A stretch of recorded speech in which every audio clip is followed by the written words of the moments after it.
You're listening to Clock the Tea with Dr. Long.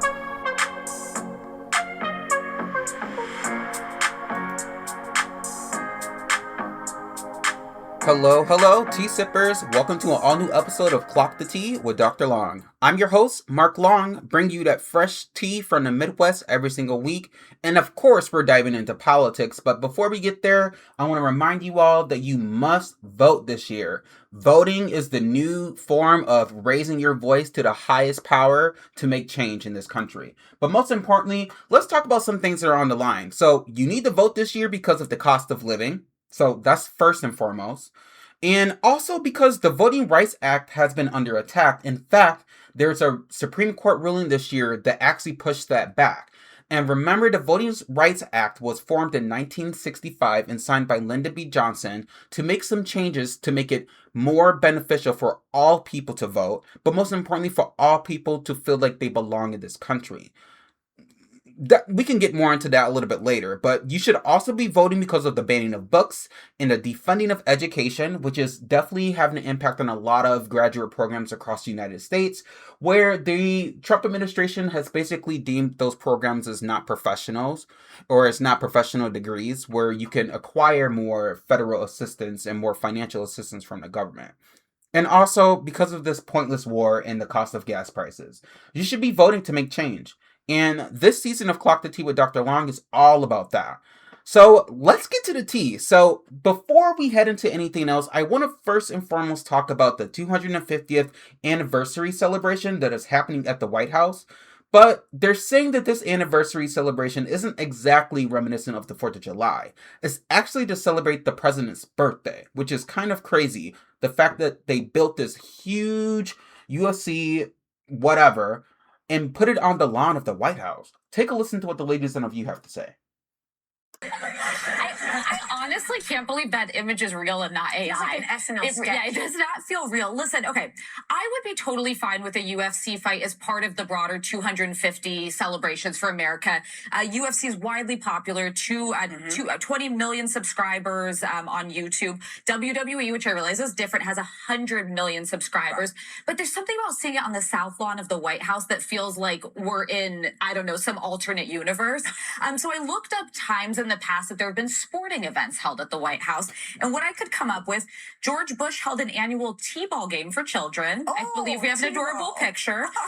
There were often tennis matches that took place, but Teddy Roosevelt takes the cake. He actually held a boxing match and participated in it. Teddy Roosevelt. So I'm for it, but Donald Trump has to get in the ring. I think it's fitting, considering that now. I like that. I just feel like in this administration, with how feckless Congress is, it's fitting that they're making it an official cage match, because that's how it feels every time we talk about DC, that there's like a jersey and you're on this side or this side, go. And they just like meet it out. So I'm like, make it official, put a cage around it. But what I don't understand is why this guy thinks that the way to celebrate the 250th anniversary of America, like every single thing that's getting done has his mug on it. Right? I mean, if it's the passport, if it's the national park entrances, if it's now this gold coin. And there's just like no end to the grift from the Trump family. They have this insatiable need to monetize and make money off the American people and their own followers. Yeah. Wow. It's because he's the grifter in chief. So he's the grifter in chief. He's a con man. He's not an actual person who is representative of the people in the middle of America. He is someone who always thinks about wealth and himself. That's why this UFC fight is happening. So tea sippers, I went to UFC.com and actually searched up the event. And you know what? If they want to see naked men or shirtless men that are nice and bulky fight on the lawn, I don't see an issue with that. I would want to see it.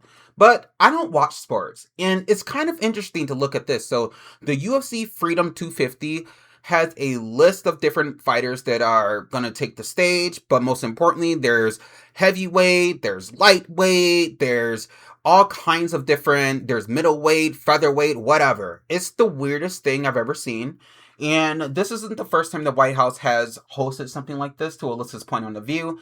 Now, I will say, Tea Sippers, that this is kind of a stretch for the president to even think that he can celebrate his birthday and that Americans are going to get behind it.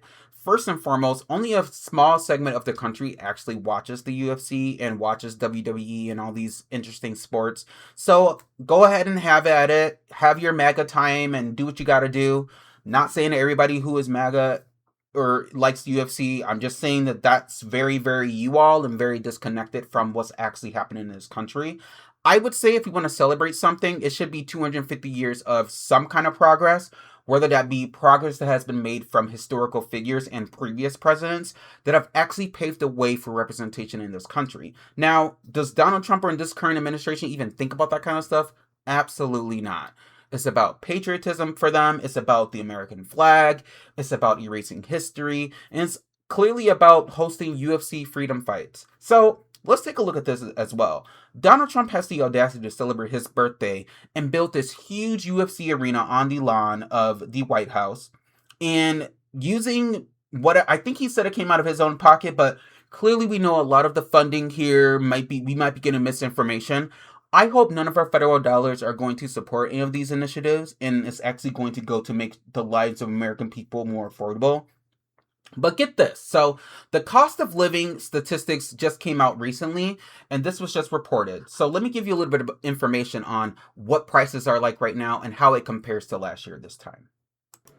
Now, I'm going to focus on statistics that are really relative to the Midwest, but, in short, the short answer here is that compared to last year, grocery prices, at least in the Midwest, are up by 3%, while gas prices in the Midwest are up roughly about $1 per gallon. So if we look at this from the Midwest CPI data that was recently reported from the U.S. Bureau of Labor, food at home is up 2.7%. So, if going grocery shopping, you're going to see a lot of differences in terms of, your grocery bills, and that there hasn't been really much change with that.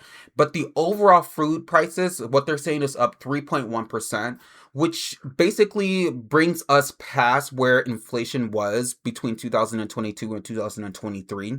Now, take a look at this. According to the U.S. Energy Information Administration, the EIA, Midwest regular gasoline prices on June 8th, 2026 were $3.95 per gallon. And in some places, like here in Madison, we're looking at $4.50, which is actually roughly over a dollar compared to this same week last year this time. So, wow, that's quite the outpacing in terms of grocery inflation. And if we look at this, we know that grocery prices here in Madison, Wisconsin are up modestly, but gas is up sharply. And we know that the impact of this has definitely made a lot more people use public transit. We see that transportation-linked costs, including deliveries and goods in Wisconsin, people are feeling more pressure to make sure that business sustainability is happening regularly with the cost. Now, if you want to look specifically at milk, egg, and other prices and those kind of things, just take a look at your grocery prices compared to this year from last year. You will notice a difference. So I would want this administration to be looking at this information and giving us more updates on how they're going to make our lives better as Americans, celebrating 250 years versus celebrating these mediocre things like a UFC fight on the White House lawn. Get a grip, Donald Trump. You're a grifter, and so is this entire administration. There is no focus on what's happening paycheck to paycheck for many of Americans around the country, but most importantly, how Americans are going to save so that their lives can be more affordable, so they can go on vacation, so that they can have more leisure time, so that they can support venues that aren't bankrupt, like Trump's previous casinos that completely went bankrupt, and especially his planes and his everything that he's done, everything he puts his face on, as Anna Navarro said, goes to shit. And it's come to show you what this administration is all about. It's not about the American people. It's about Donald Trump. All right, let's shift some gears here because I want to talk a little bit about some of the national primary races right now. And we see that Graham Platner made some moves here in Maine. Let's take a listen to this. Wins that race up in Maine. Everybody was looking last night at what Platner's number would be here. Janet Mills' name was still on the ballot. She'd been making clear her name was still on the ballot in the final days. A couple others here as well. Platner lands at 72%. I think the significance of that number, just trying to look at, is it impressive? Is it unimpressive? There was a poll taken about 2 weeks ago before this latest round of controversy and after Mills had dropped out. Platner had been at 76% in that poll, lands at 72%. It's a little bit under, but there's going to be a little wiggle room there. He basically landed where he was in that poll. There's not any evidence really when you look at that number and say there was a dramatic shift away from him among Democrats amidst this controversy. So I think clearly he's taken this as a sign of strength. You're looking at a lot of Democrats, their reactions to this result today, they seem to be interpreting it that way as well. Yeah, underscores there may be a disconnect between the national conversation with Democrats and the conversation in Maine that Democrats are having.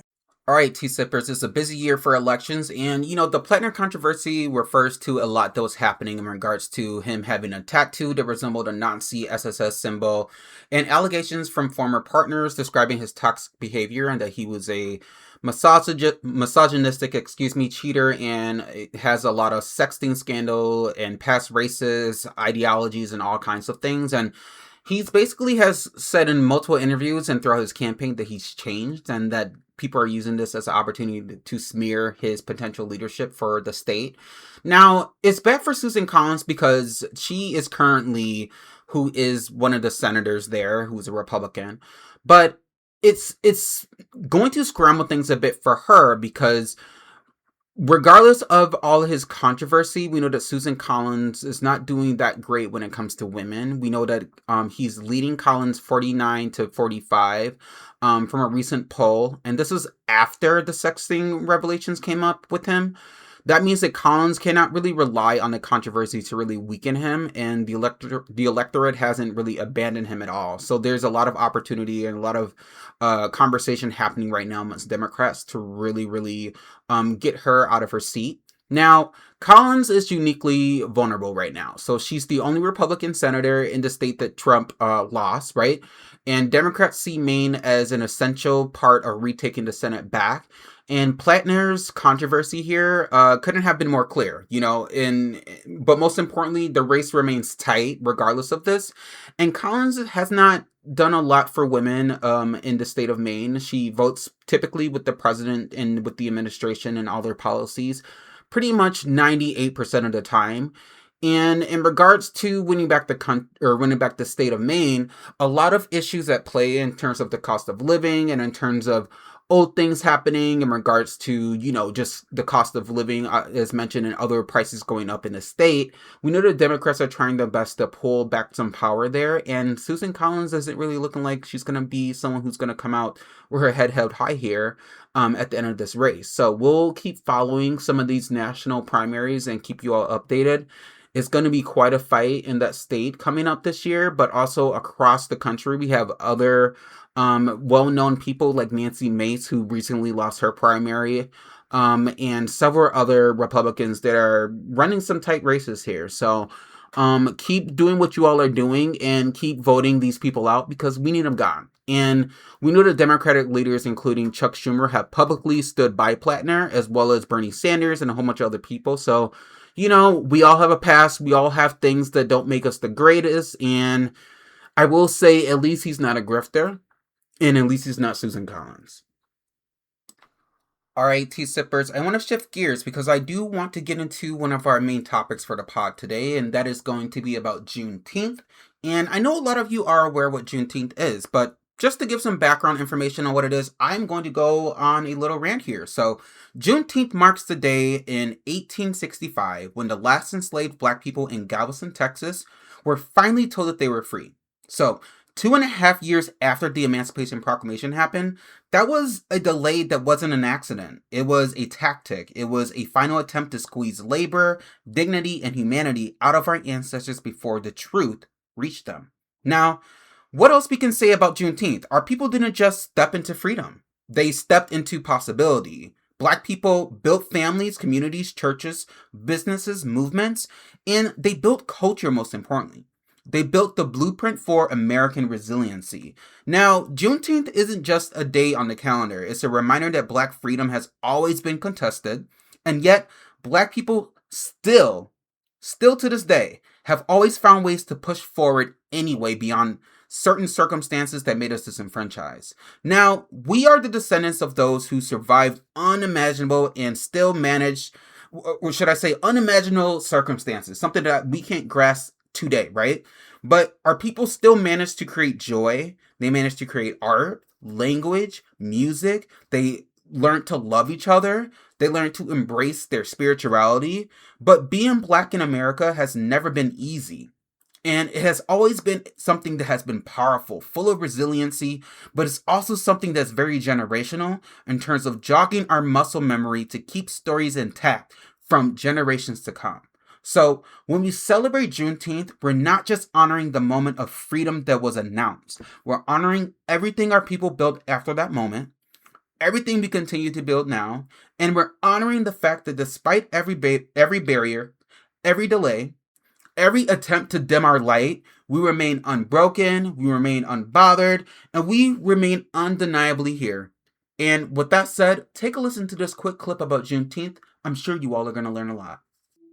President Lincoln issued the Emancipation Proclamation on January 1st, 1863. But 2.5 long years passed between enslaved Texans being declared free to them being told about it. News traveled pretty slowly in the 19th century, and even slower for slave owners trying to avoid it. During the Civil War, they fled west, taking thousands of enslaved people far from where Union forces could liberate them. But on June 19th, 1865, General Gordon Granger stood on the balcony of a home made with slave labor to read an order that gave an absolute equality of rights and rights of property between former masters and slaves. But absolute equality has been eluding Black Americans ever since. Although Juneteenth celebrations would pop up outside of Texas, a century of fighting to survive lynching, segregation, and Jim Crow laws tempered the anniversary's national momentum. After Martin Luther King Jr.'s assassination in 1968, his Poor People's Campaign settled on June 19th for its Solidarity Day rally, which symbolically connected the fight against poverty to enslaved ancestors. Since then, states have slowly come around to officially recognizing the holiday. Texas fittingly was the first in 1980, marking a day that late state representative Al Edwards said triggered a series of events that defines the challenges and responsibilities of successive generations. New Hampshire became the latest state last year. But this is still the country that killed Breonna Taylor, Rayshard Brooks, and George Floyd. A country whose president called Americans protesting the injustice thugs.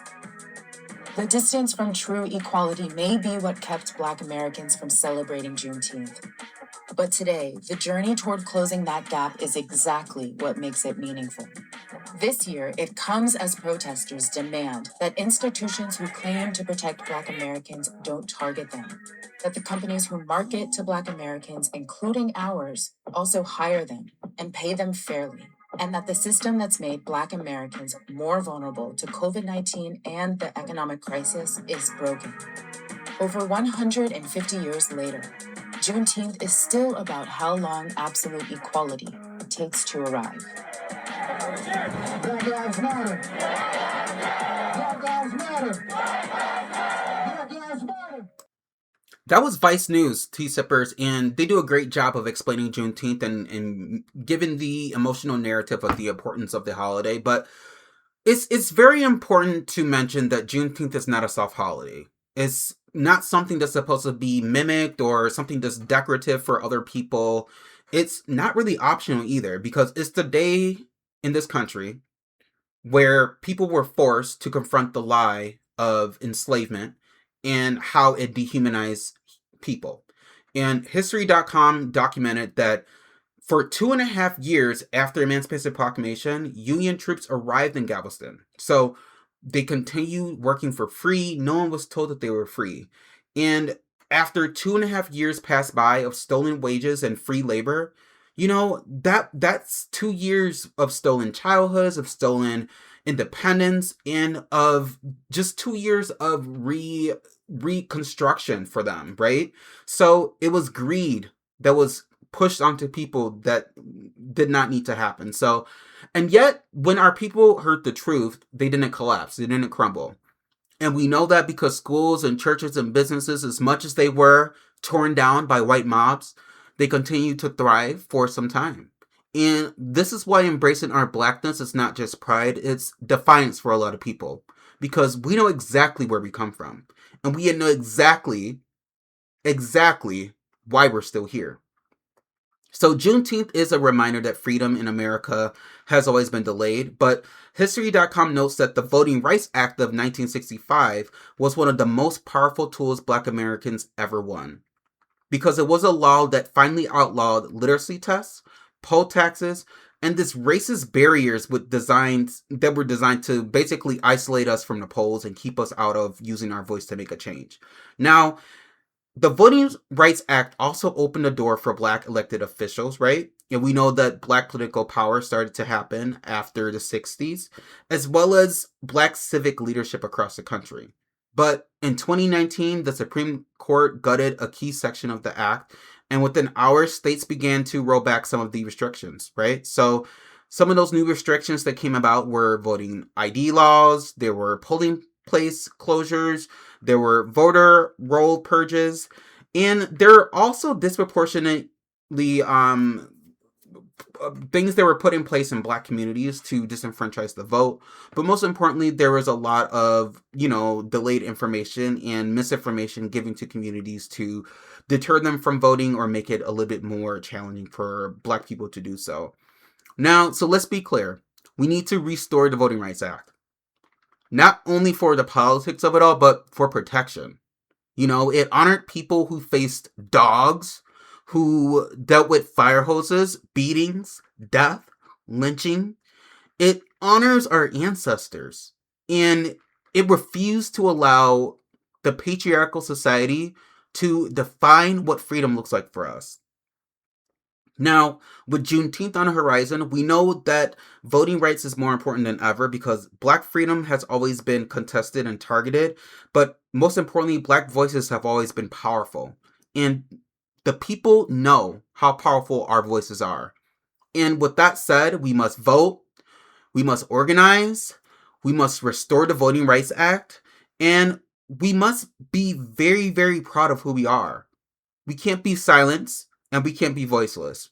We cannot allow ourselves to be oppressed, and we cannot allow history to be erased either. And our descendants paved the way for us to enjoy joy, to enjoy brilliance, education, to be a part of what liberation means for humans. And we are not free until all of us are free. So take your voice to the polls this year, and most importantly, do it with pride. Do it with love, and do it because people have paved the way for us to do so. All right, tea sippers, thank you so much for listening to my Juneteenth rant, and hopefully there's some takeaways that you all got from my emotional response to everything and the importance of us embracing who we are. And speaking of embracing who we are, it is Pride Month, and I still want to make sure that I am celebrating people that have been trailblazers within the LGBTQ plus community, but also specifically trailblazers of color that are queer. And I want you to take a listen to this trailblazer here because not only did they make a way out of no way, but they are definitely an unsung hero. Take a listen to this.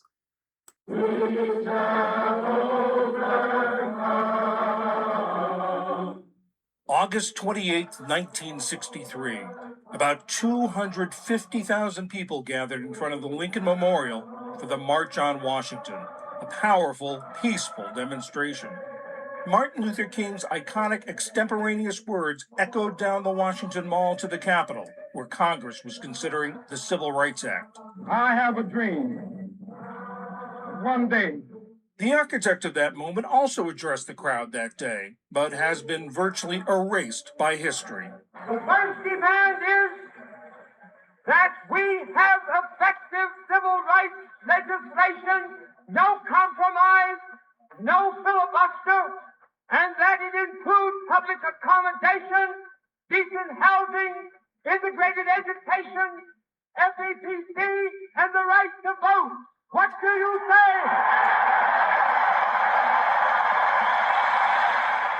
In less than 2 months, Bayard Rustin and his team organized the largest demonstration the country had ever seen. But Rustin was only credited as a deputy. As a gay man who did not hide his sexuality, he was not given high-profile roles. Rustin was raised in Pennsylvania by his grandparents. His grandmother affirmed his sexuality and instilled in him the Quaker values of nonviolence and peace. During World War II, those beliefs led him to become a conscientious objector and refuse to register for the draft. He spent more than 2 years in prison for that. In 1947, he planned the Journey of Reconciliation, which would be the model for the 1960s Freedom Rides, challenging segregation on interstate buses. But Rustin paid a price for being open about his sexuality. He was kicked out of a leading pacifist group after a 1953 arrest when he was discovered having sex with another man in a car, sentenced to 60 days in jail, and required to register as a sex offender. But even behind the scenes, he contributed to key events of the civil rights movement, including the 1956 Montgomery bus boycott and the creation of the Southern Christian Leadership Conference. In 1962, Rustin debated Malcolm X over the path and goals of the civil rights movement. As we follow this form of mass action and strategic nonviolence, we will not only put pressure on the government, but we will put pressure on other groups which ought by their nature to be allied with us. It wasn't until the late 1970s that Rustin got involved with the gay rights movement. Decades after his death, Rustin began to get the recognition denied him while he was alive. In 2020, California Governor Gavin Newsom pardoned him for his 1953 arrest and conviction. And earlier, in 2013, President Obama presented Walter Nagel, Rustin's longtime partner, with Rustin's posthumous Presidential Medal of Freedom, the country's highest civilian honor. Wow, what an icon. And to know that he was openly queer back then, where being openly queer and being black is still frowned upon today, because a lot of people don't want you to embrace who you are, and they think it's something that you should hide. But let's talk about Bayard Rustin. So he is the ancestor who they tried to footnote and erase, but we as a community refuse to let that happen, right? But also, speaking for black queer folks, he isn't just a historical figure. He's a blueprint. He was openly gay, as I mentioned, and he was punished for it. And he was just brave. It was revolutionary. Imagine, this is the 60s, where a lot of civil unrest is happening, but also people are starting to use their voice to make change. Now, Rustin lived in a time when queerness wasn't just frowned upon, it was criminalized, it was it was diagnosed as a disease and pathologized, it was used as a weapon to silence people, and he stood tall. He continued to have relationships, he shaped the moral spine of the civil rights movement. Now, Rustin was the man who went to prison for refusing to enlist in a segregated military. He organized the march on Washington with that in mind of freedom and the ability to be in this country and not stand for something that you don't agree with, right? And it was a level of strategy and brilliance that he used to pretty much put us on a trajectory of acceptance, but also reaching across the aisle during a time where a lot of people were being met with harsh treatment. And it's a good reminder that the black community he fought for pushed him to the shadows and pushed him to the side because of who he loved and who he was, but he still did the right thing. So with that said, I want to end things here with the pod by mentioning the fact that it was important for him to receive that pardon from Gavin Newsom, because it wasn't just a political gesture, it was a correction in history, and it was a public acknowledgement that punishing someone for who they are and simply just existing is not okay. And we have to be visible as a people. And we see that they did not, embrace Rustin. So I'm going to embrace him now on the pod. And for us, being black, queer, loud, soft, whatever, liberated, still becoming, whatever, it shows that the fight for freedom is always greater than what a lot of people make it out to be. And Rustin was proof that our presence and movement is not something that's new, and it's not something that's accidental or optional. It has been something that has been a part of liberation since the beginning of time. And he is our pride because he lived his truth, and it speaks to the importance of now we're finally at a point where we can look back at history and live out loud and embrace those who actually have started to live out loud in a time where it was not deemed as something that was acceptable. So I hope you all take some time to enjoy your summer. Definitely go out and learn about your politicians, your local elections, and celebrate Juneteenth. And come back for more tea, because we're going to be spilling the tea every single week. So I want to thank you all for listening to another episode of Clock the Tea with Dr. Long. This is your host, Mark Long. Bye.